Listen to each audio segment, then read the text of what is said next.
मेरे प्यारे बच्चे, मैं जानती हूँ कि धन की कमी तुझे बहुत परेशान कर रही है। एक समय ऐसा था बच्चे जब तेरे घर में खुशी का माहौल था, परिवार में सभी सुखी थे और पैसे की कोई कमी नहीं थी। तुम्हारे घर में सब कुछ सही चल रहा था, लेकिन अब अचानक बच्चे, यह कठिनाइयाँ क्यों आई हैं? 0022 ये सवाल तू अपनी माँ से कर रहा है। धन का अभाव क्यों है? 028 ये सिर्फ एक समान आर्थिक समस्या नहीं है बच्चे, इसके पीछे गहरा कारण है। मैं तुझे सब बताती हूँ। कभी कभी जीवन में कठिनाइयाँ और संकट हमें अपने कर्मों के परिणाम के रूप में मिलते हैं। यह भी हो सकता है कि तुम्हारे परिवार में बच्चे कुछ लोग हैं जिन्होंने अतीत में अत्याचार किया है, दूसरों को दुख पहुंचाया है और पाप किए हैं। वे अब अपने कामों का फल भुगत रहे हैं। बच्चे याद रखना, कोई भी कर्म बिना परिणाम के नहीं जाता है। परिवार के कुछ सदस्यों ने बच्चे जो पाप किए हैं, उनका असर अब तुम्हारे ऊपर हो रहा है। उन्होंने दूसरों को बहुत तकलीफ दी थी और अब वह पाप उनके परिवार पर भी असर डाल रहा है। ये पाप उनके साथ रहने वाले हर एक व्यक्ति के जीवन में चुपके से प्रवेश करता है। यही कारण है बच्चे कि तुम्हारे जीवन में संकट आ रहे हैं। अगर कोई पिता बुरे कर्म करता है ना, तो उसकी सजा उसके बच्चों को भुगतनी पड़ती है। ये एक बातें हैं बच्चे, यही होता है और यही सच्चाई है जिसे बहुत से लोग नहीं समझ पाते। लेकिन बच्चे, तुम्हें ये जानने की जरूरत है कि ये स्थिति आज स्थायी है। तुम जितनी तकलीफें अब महसूस कर रहे हो, वह सिर्फ उस पाप का परिणाम है जिसे पहले किसी ने किया था। बच्चे बच्चे, मैं तुझे आगे बताऊंगी कि तुझे एक खजाना मिलने वाला था, लेकिन तेरे परिवार के सदस्यों के चक्कर में कैसे असंभव हो गया है। 1:59, लेकिन बच्चे 2:16 उससे पहले मेरी एक बात सुनो। कभी कभी हमारे पूर्वज, हमारे परिवार के लोग अपने कामों से हमें ऐसे संकटों में डाल देते हैं जिनका सामना हमें करना पड़ता है। लेकिन बच्चे, यह भी एक समझने योग्य बात है कि हम सिर्फ अपने कामों से ही अपनी जिंदगी को आकार देते हैं। यह दुख का पहाड़ जो तुझे अब दिख रहा है ना, ये हमेशा के लिए नहीं रहेगा। तेरे साथ ये जो हो रहा है, ये केवल एक समय की बात है। इस बात को गहराई से समझ बच्ची, और अपनी माँ पर विश्वास रख।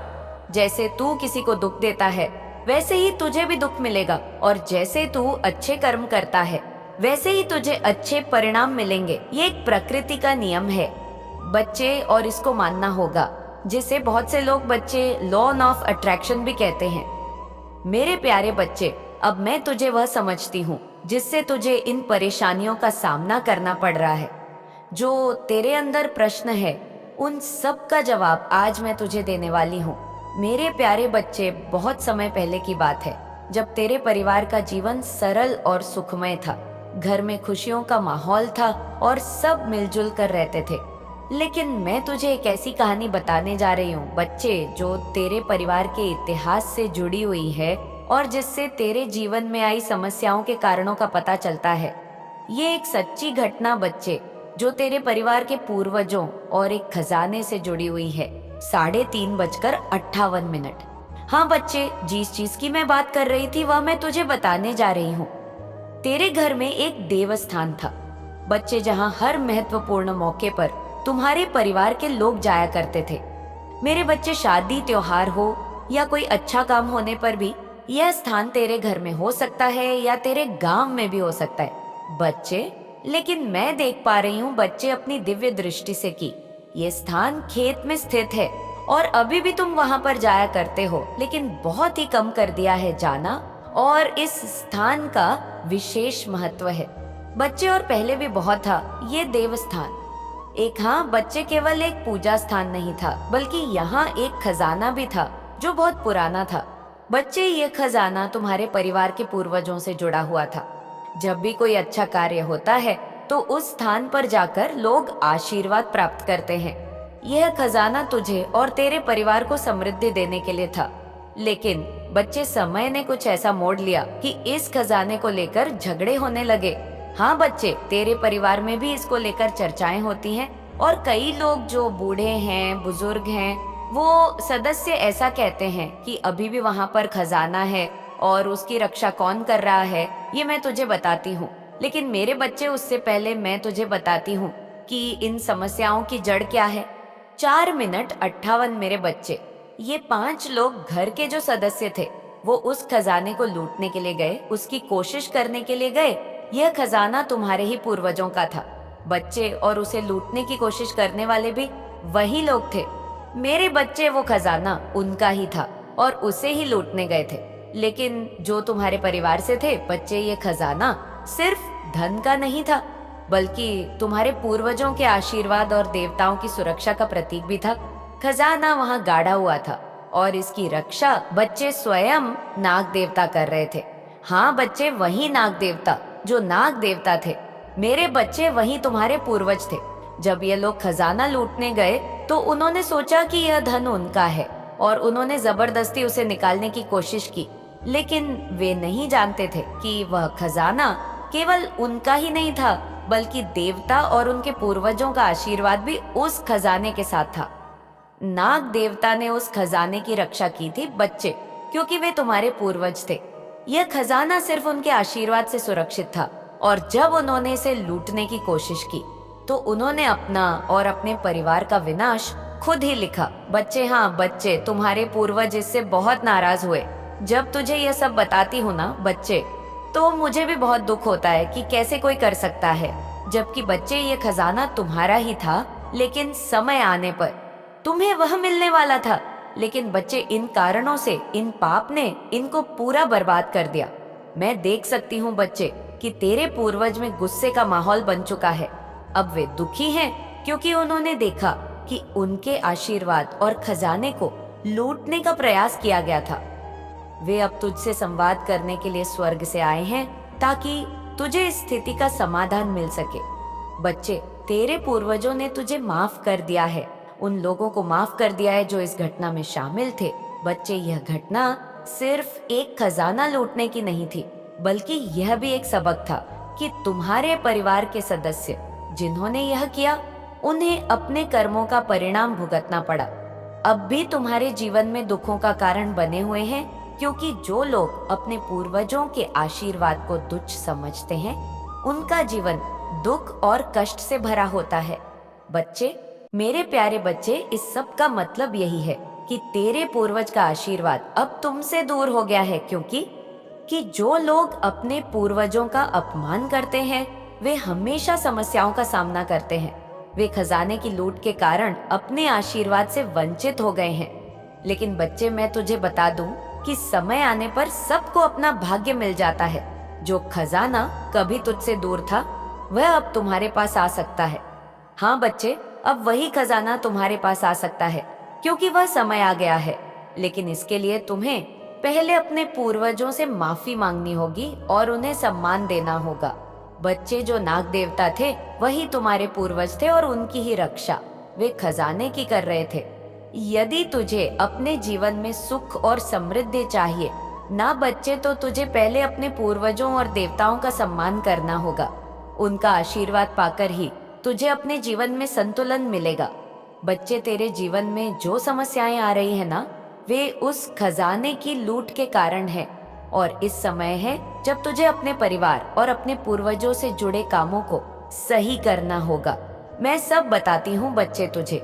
यदि तुझे उस खजाने की प्राप्ति चाहिए जो तेरे पूर्वजों ने संचित किया था, तो उसे अपनी मानसिकता और दृष्टिकोण बदलने होंगे।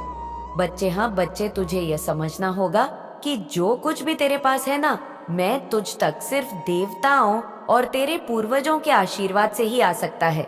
इसलिए तुझे अपने कर्मों का पुनर्मूल्यांकन करना होगा और उन्हें सुधारना होगा। यह समय तुझे अपने आत्मविश्वास और विश्वास को मजबूत करने का है बच्चे, ताकि तेरे जीवन में फिर से समृद्धि और शांति आ सके। हाँ बच्चे, मेरे बच्चे के पूर्वजों ने, मैं देख पा रही हूँ कि अब तुझे माफ कर दिया है का तूने बहुत दर्द भोग लिया है। 10:02 बहुत तकलीफें झेलनी है और अब समय आ गया है कि तेरे पूर्वज तुमको और मौका देना चाहते हैं, तुम्हें फिर से उस खजाने की ओर लाना चाहते हैं। बच्चे, वह सब तुम्हें देना चाहते हैं। तू सोचता है कि तेरे साथ ये सब क्यों हो रहा है। 10:26 तू कभी किसी का बुरा नहीं किया, तू निर्दोष है। हर बार तू ये सोचता है, फिर भी जीवन में कई संकट आ रहे हैं। बच्चे तेरे, लेकिन बच्चे जन्म एक बार नहीं मिलता, या याद करके जन्म एक बार नहीं मिलता। याद एक बार रहता है या एक चक्र है। बच्चे हम कई बार जन्म लेते हैं, खासकर उसी घर में, उस परिवार में, ताकि हम अपने पुराने कामों का फल भोग सके। जन्म और मृत्यु का यह चक्र हमारे पुण्य और पाप पर आधारित होता है। बच्चे, तुझे समझने की आवश्यकता है कि यदि किसी के जीवन में कोई बुरा घटित होता है तो वो उस व्यक्ति के पिछले जीवन के कर्मों का फल होता है। और यह भी सत्य है कि यदि कोई इस जीवन में सही कर्म करता है तो उसका भाग्य बदल सकता है। बच्चे, और आज मैं यहाँ तक आई हूँ, इस संदेश को तू सुन पा रहा है तो इसका मतलब बच्चे यही है कि तेरा भाग्य उदय होने वाला है। ये जो तू देख रहा है ना कि तेरे परिवार में संकट पर संकट आ रहे हैं, धन की कमी हो रही है, लोग दुखी हैं, ये सभी घटनाएं सीधे तौर पर तुम्हारे पूर्वजों के कर्मों से जुड़ी हुई हैं। बच्चे, उन्होंने अपनी गलतियों के कारण इस चक्र को बढ़ाया, जैसा कि मैंने तुझे बताया। लेकिन अब तू इस चक्र को तोड़ने के लिए तैयार है, क्योंकि अब तू मुझसे जुड़ चुका है, अपनी माँ से जुड़ चुका है। बच्चे, अपनी काली माँ से। मेरे प्यारे बच्चे, अब जो कुछ भी हुआ है ना उसको तू भूल जा, क्योंकि अब मैं जो तुझे बताने वाली हूँ उसको सुनकर तुझे बहुत खुशी होगी। मेरे प्यारे बच्चे, तेरे पूर्वजों ने अब तुम्हारे परिवार को, अपने परिवार को माफ कर दिया है। बच्चे, अब धीरे धीरे तेरे कर्मों में सुधार होने लगेगा। यह कोई एक दिन का काम नहीं है, लेकिन ये शुरुआत है। जिस प्रकार तू इस मार्ग पर मेरे साथ चला है, मेरे संदेश को सुना है, वैसे ही अब तेरे कर्म सुधरेंगे। यह सुधार तुझे अपने जीवन में महसूस होगा।